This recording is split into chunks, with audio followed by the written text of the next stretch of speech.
मुश्किल समय में भारत के साथ ने शेख हसीना और बांग्लादेश के साथ बेहतर रिश्तों की नींव तो रखी थी, लेकिन क्या हालात अब बदल गए हैं? क्या शेख हसीना के नेतृत्व में बांग्लादेश, पाकिस्तान और चीन के करीब जा रहा है?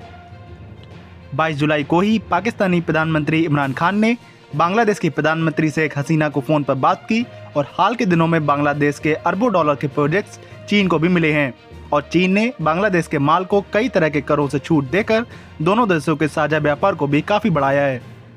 शेख हसीना के कार्यकाल में भारत से रिश्ते अच्छे रहे हैं। 1996 में गंगा जल संधि, लैंड बाउंड्री एग्रीमेंट जैसे बड़े फैसले हुए। इसके अलावा गांधी परिवार और कांग्रेस से बहुत अच्छे संबंध रहे हैं। जब साल 2014 में भारत में नरेंद्र मोदी की सरकार आई तो दोनों देशों के रिश्तों को लेकर कयास लगाए जा रहे थे, लेकिन शुरुआत बेहतरीन रही। मोदी का बांग्लादेश दौरा सफल रहा था। लोग इसे एक बेहतरीन शुरुआत की तरह भी देख रहे थे।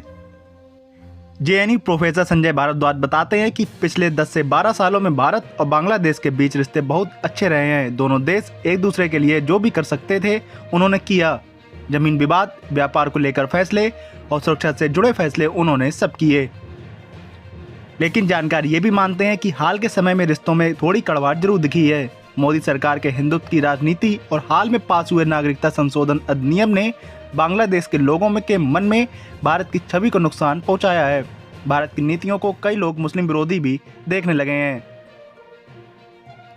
बांग्लादेश एक मुस्लिम बहुल देश है। CAA और NRC के मुद्दे के बाद बांग्लादेश के लोगों के मन में ये भावना है कि ये कानून मुसलमानों के खिलाफ है। इसके कारण वहाँ के लोगों का दबाव भी बढ़ा है। जनता में भारत से जुड़े इन मुद्दों पर गुस्सा है और शेख हसीना इसे लेकर काफी सतर्क दिखाई दे रही हैं।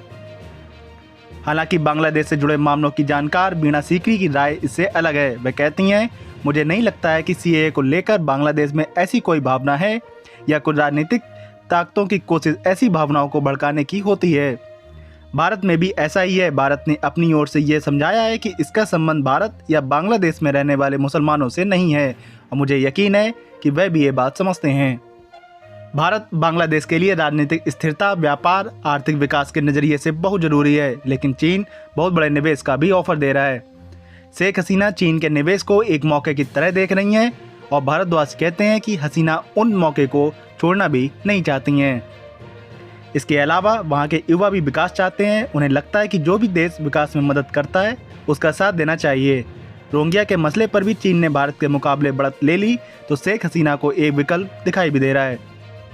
इसके अलावा भारद्वाज ये भी मानते हैं कि राजनीतिक स्थिरता के लिए भी हसीना को भारत की बहुत ज़्यादा ज़रूरत नहीं रही, क्योंकि वहाँ विपक्षी ताकतें काफ़ी कमज़ोर हैं। वीणा सीकरी कहती हैं कि कई प्रोजेक्ट्स पर भारत और बांग्लादेश साथ हैं। उनके मुताबिक हाल ही में भारत ने लोकोमोटिव इंजन की डिलीवरी की, जिसकी बांग्लादेश को ज़रूरत है। इससे पता चलता है कि दोनों देशों के रिश्ते बहुत अच्छे चल रहे हैं और इसके अलावा शेख हसीना का 2019 में भारत दौरा भी काफ़ी सफल रहा था। पाकिस्तान बांग्लादेश की पिछले दिनों हुई बातचीत से ये जाहिर है कि पाकिस्तान बांग्लादेश के साथ नज़दीकियां बढ़ाने की कोशिश कर रहा है, लेकिन जानकारों का मानना है कि इससे बांग्लादेश और भारत के रिश्तों पर कोई भी खास असर नहीं पड़ेगा। भारद्वाज कहते हैं कि बांग्लादेश और पाकिस्तान साथ नहीं जा सकते। हसीना जिनसे लड़ाई लड़ती आई हैं वो पाकिस्तानी समर्थक फोर्स रहे हैं। बांग्लादेश में भी पाकिस्तान समर्थक लोग हैं जो मानते हैं कि पाकिस्तान से बांग्लादेश का अलग होना गलत था, लेकिन ये शेख हसीना का वोट बेस नहीं है। बातचीत की कोशिश लगातार पाकिस्तान की तरफ से ही होती रही है। जानकार मानते हैं कि भारत और बांग्लादेश के बीच अभी कई अनसुलझे मुद्दे हैं, जिसके कारण रिश्तों में बहुत ज़्यादा सुधार की संभावना नहीं है, लेकिन दोनों देश एक दूसरे पर कई मामलों में भी निर्भर भी हैं और इसलिए कहना कि रिश्ते बिगड़ जाएंगे अभी गलत होगा। तो हर खबर से अपडेट रहने के लिए बने रहिए हमारे साथ और देखते रहिए गर्मा गर्म न्यूज़।